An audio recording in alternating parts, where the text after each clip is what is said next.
Okay, good morning, good afternoon, and good evening, everyone. Our topic for this session is about the study of frameworks and theories in international trade. Which is not just an academic exercise, because it is a gateway to understanding how the world's economies are interconnected.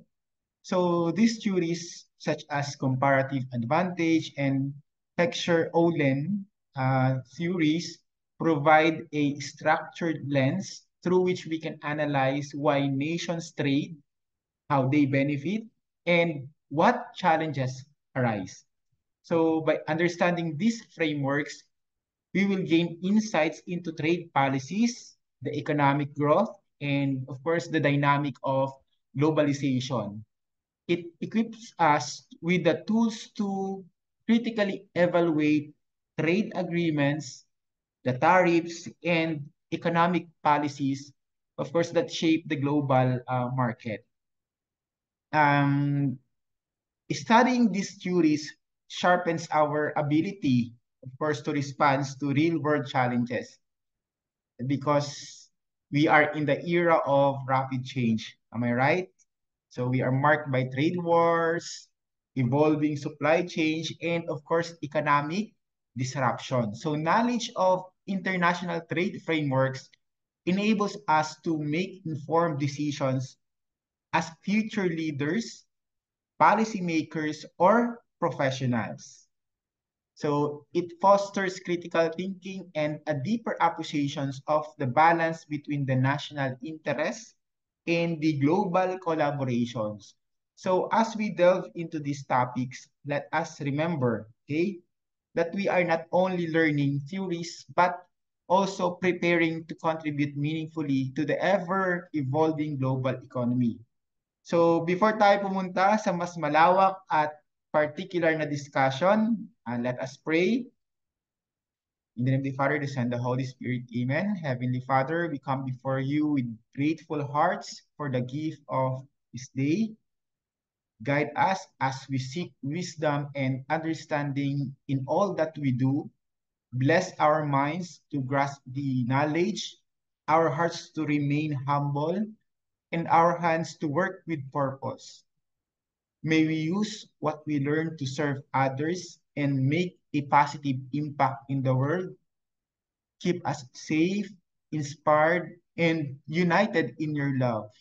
In Jesus' name, we pray. Amen. Okay, Ken, I hope we are doing well right now. You are in good shape. I will share my slide first. Okay.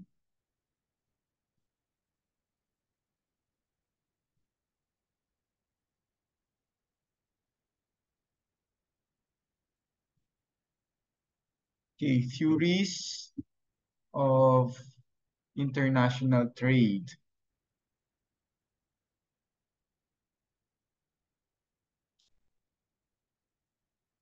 Okay, we will now discuss the classical and of course the modern theories of international trades. Okay, let's start with the classical theories, the absolute, dalawa yan eh, absolute and comparative advantage.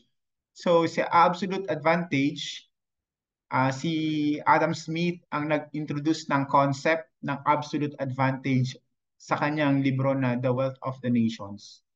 Okay, ang absolute advantage ay kung kaya ng isang bansa na mag-produce ng isang goods gamit ang mas kaunting resources kumpara sa ibang bansa, ibig sabihin, mas efficient sila sa pag-produce ng goods na yon. Okay? Ang implications, okay, sinasabi ng theory na dapat mag-focus ang mga bansa sa pag-produce ng goods kung saan sila mayroong absolute advantage at i-trade ito para sa goods na mas efficient naman sa ibang bansa. So sa ganitong paraan, mas efficient nga naman yung global resource allocations at mas nagbe-benefit lahat ng trading partners ng particular na bansa na yun So sa pamamagitan ng mas mataas na production at consumptions. Magbigay tayo ng example. Example natin ay isipin natin si country A at country B. Kung kaya ni country A mag-produce ng 10 units ng wheat, okay? Yung gamit ang parehong resources na nagagamit ni country B para sa 5 units naman ng wheat. Ibig sabihin, ang may absolute advantage ay si country A sa wheat production. So dapat siyang mag-specialize sa wheat at i-trade ang surplus para sa goods na may absolute advantage si country B. Okay? Yun ang ibig sabihin niya. The next one is the comparative advantage. Ito naman yung pinalawak ni David Ricardo, yung ideas ni Smith sa theory ng comparative advantage.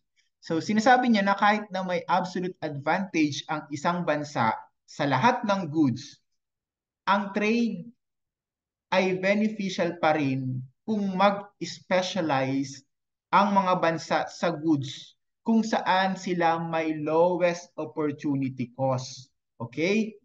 O kung saan sila relatively more efficient. So, ipinapaliwanag ng theory na ito kung bakit ang trade ay pwedeng maging beneficial kahit hindi efficient ang isang bansa sa lahat ng goods. So sa pamamagitan daw ng pag-focus sa comparative advantage, mas magagamit ng mga bansa ang kanilang resources ng mas mahusay at mas mapapataas ang economic welfare. Ang halimbawa na to, kung kaya ni country A mag-produce ng 10 units ng wheat, okay?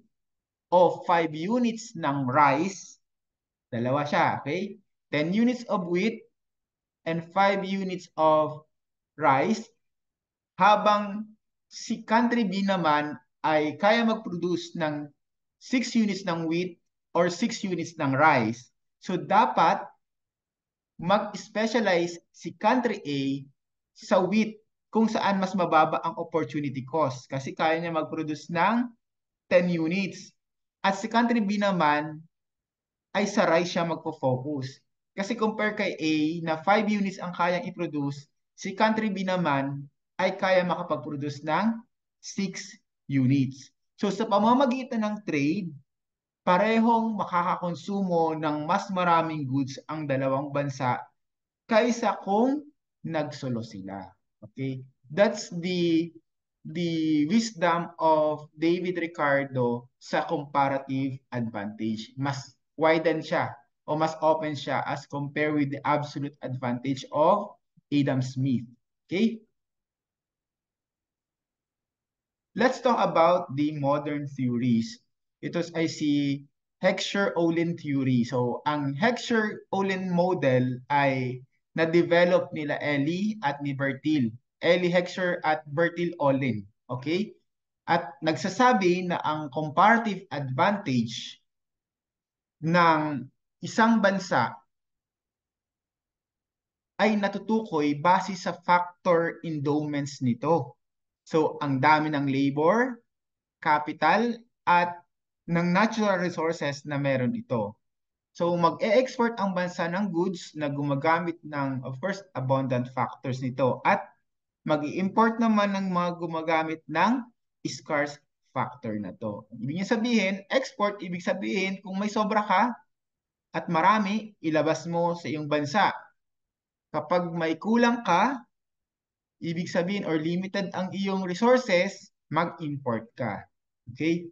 Ang theory na ito ay, of course, nagbibigay ng mas malalim na paliwanag sa trade patterns based sa availability ng production factors. Okay? Sinasaad din nito na ang trade ay pwedeng magdulot ng pagbabago sa income distribution sa loob ng mga bansa dahil naaapektuhan nito ang returns sa iba't ibang production factors. Okay? Example, isang labor abundant country, yan, okay, maraming labor force, tulad ng India, di ba? Because of their large population, ay maaaring mag-export ng labor-intensive goods tulad ng textiles. Okay? Samantalang ang isang capital abundant country, okay, tulad ng Germany, ay maaaring mag-export ng capital intensive goods tulad ng machinery. So, nagigets? Kung saan ka mas maraming resources tulad ng sa India, labor, so yun ang pwede nilang ilabas. Sa Germany, mas marami silang capital intensive goods, yung machineries and equipment nila, yun ang kanilang i-export. So that's the Heckscher-Ohlin theory. Okay? Now is the product life cycle theory ni Raymond Vernon. Okay? Ipiliniwanag ni paring Raymond dito, okay, ang product life cycle theory na nagsasabi na kung paano nagbabago ang lokasyon ng produksyon na habang tumatagal ang isang produkto. Sa una, okay, ang bagong products ay nadidevelop at napuproduce sa advanced countries habang nagiging standardized at tumitindi ang competition, lumilipat ang production sa lower cost countries. Ano ibig sabihin? Ipinapakita ng theory na ito kung paano ang innovations, ulitin ko, ang innovations ay nagiging sanhi ng trade at kung paano nag-i-evolve ang global productions. So, pinapakita nito yung dynamic na kalikasan ng international trade at ang papel ng technological progress. So, isipin nyo na lang yung evolutions ng mobile phone industry, okay? So, lahat tayo dyan makaka-relate. So, di ba? Sa simula, karamihan ng mobile phones ay dinesign at produce sa developed countries like US. Tama? Sila yung nangunguna lagi eh. So sa paglipas ng panahon, habang naging standardized na ang technology, lumipat na yung production sa mga bansa tulad ng China at Vietnam, kung saan mas mababa ang gastos or mas affordable. Okay? The next is the Porter's Diamond Model. So, ayon kay paring Michael Porter, ayan, may apat na factors na nakakaapekto sa competitive advantage ng mga bansa. Okay? Number one is the factor conditions. Ano ibig sabihin nito? Ang resources ng bansa tulad ng labor at infrastructure ay nakakaapekto sa competitive advantage. The second one is the demand condition. So ito yung uh, environment ng domestic demand para sa industry's product or services. And of course, the related and supporting industries. So yung presence ng supplier industries at related industries na internationally competitive. So nakakaapekto din yun. At of course, yung mga condition kung paano nadidevelop, naka-organize, at yung rivalry ng mga kumpanya ang sa isa't isa sa loob ng isang bansa. The firm strategy, its structure, and of course yun, sinasabi ko nga yung rivalry. Pinapakita ng Porter's model na ang national competitive advantage ay hindi lang base sa natural resources, okay, tandaan ha, kundi pati na rin sa interactions ng mga factors na ito. Yung apat kanina, the factors, demand, related, and supporting industry, the strategy, structure, and the rivalry. So, ang matitibay na domestic industries at matinding competition sa loob ng bansa ay nagtutulak, of course, sa mga kumpanya na mag-innovate at pagbutihin ang kanilang global competitiveness. Isang magandang halimbawa dito ay ang automotive industry ng Japan, di ba? Dahil sa matinding domestic competition sa pagitan ng mga kumpanya dyan sa Japan tulad ng Toyota, ng Honda, at Nissan. So napipilitan sila mismo mag-innovate at maging efficient. Dahil kung bakit competitive ang Japanese car sa buong mundo, siguro yun yung parang pinaka attitude ng mga Japanese. So sila mismo mayroong competition, pero ang kagandahan lang, because of this competition ay nagkakaroon sila ng drive to innovate. So kaya sila yung mga top performing country. Sila yung isa sa mga top performing country talaga when it comes to car productions. Okay, we are done with the modern theories. So ngayon naman, pag-usapan naman natin yung tinatawag nating trade protectionism versus the free trade. Okay? When we say trade protectionism, ang protectionism kasi ay mga actions at policies ng government na naglilimit sa international trade. Okay? Para maprotektahan yung mga domestic industries or companies mula sa foreign competitions. So karaniwan na ginagamit na tool dito ng government ay yung tariff. When we say tariffs, yung taxes sa imports or quotas. Okay? So ito naman yung sa volume, limitasyon sa dami ng imports or yung volume na pumapasok dito sa bansa. And of course, the subsidies, okay? Yung mga financial support ng government sa mga domestic producers. Mayroon yan arguments for, okay? When we say arguments for, ito yung mga pwedeng uh, advantage. Number one dyan is, of course, yung mga bagong industry ay maaring kailangan maprotektahan, di ba?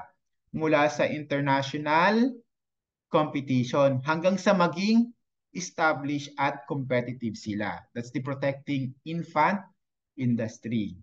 So may mga industries din na mahalaga para sa national security. At of course, yung kanilang protection ay nagsisiguro ng self-sufficiency ng bansa sa mga critical na aspeto. So national security. And preventing dumping. Okay? Ang protectionism ay pwedeng pigilan yung dumping kung saan yung mga foreign producers ay nagbibenta ng goods sa mababang presyo upang mapinsala ang domestic industries. Kaya lang, of course, may arguments against this. Number one dyan ay higher consumer prices, di ba? Karaniwan, ang protectionist measure ay nagdudulot ng mas mataas na presyo para sa consumers dahil binabawasan nito ang competition at supply. Other one is the economic inefficiency, di ba? Dahil sa pagprotekta sa domestic industries mula sa mga competition, pwedeng magdulot ito ng inefficiencies at kakulangan ng innovations. And of course, retaliation and trade wars. Pwedeng gumante ang ibang bansa gamit ang kanilang sariling protectionist measures na nagiging sanhi ng tinatawag nating trade wars. Okay? Na, of course, nakakasama sa lahat ng partido. Okay? Ang US, di ba, ay nag-impose ng tariffs sa steel imports upang maprotektahan yung mga domestic steel industry nito. So habang nakakatulong ito sa US steel producer, okay, nagdulot ito ng mas mataas na gastos para sa mga industries na gumagamit ng steel or ng bakal tulad ng automotive at construction. Okay? How about what is the free trade? Okay, ang free trade ay dinidefine as unrestricted exchange ng goods at services sa pagitan ng mga bansa ng walang tariff, walang quotas o ibang barriers. So naka-base ito sa prinsipyo na ang international trade ay dapat dictated ng market forces nang walang government interventions. So that's the free trade, the concept of free trade. So meron itong pros and cons, okay, di ba?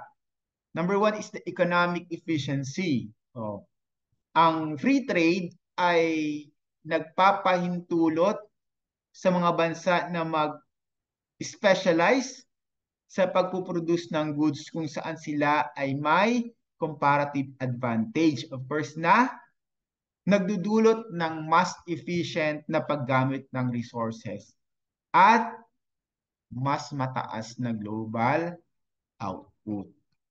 While the consumer benefits naman, syempre, ito ay nakakadagdag ng variety ng goods na available sa consumers. At kadalasan ay nagdudulot ng mas mababang presyo at improved quality dahil sa competition. And of course, the economic growth. Ang free trade ay nagpapalawak ng markets para sa businesses na nag-i-encourage ng growth at innovations. Pero siyempre, may negative din yan siya na sinasabi. Number one is the job losses. Kasi ang free trade ay pwedeng magdulot ng job losses sa industries na hindi kayang makakompetensya sa foreign competitions. Mm-mm. Next is the environmental and labor concerns.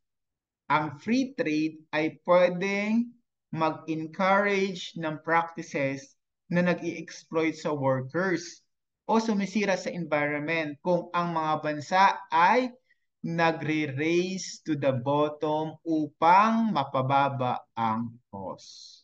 So, the best example is yung, halimbawa, ang European Union ay nagpo-promote ng free trade sa pagitan ng mga member states nito, di ba? Na nagpapahintulot ng malayang galaw or free flow of goods, services at labor na nagpapalakas ng economic integrations at growth in region. Okay? Oh, ang bilis naman. Okay. Stop the share.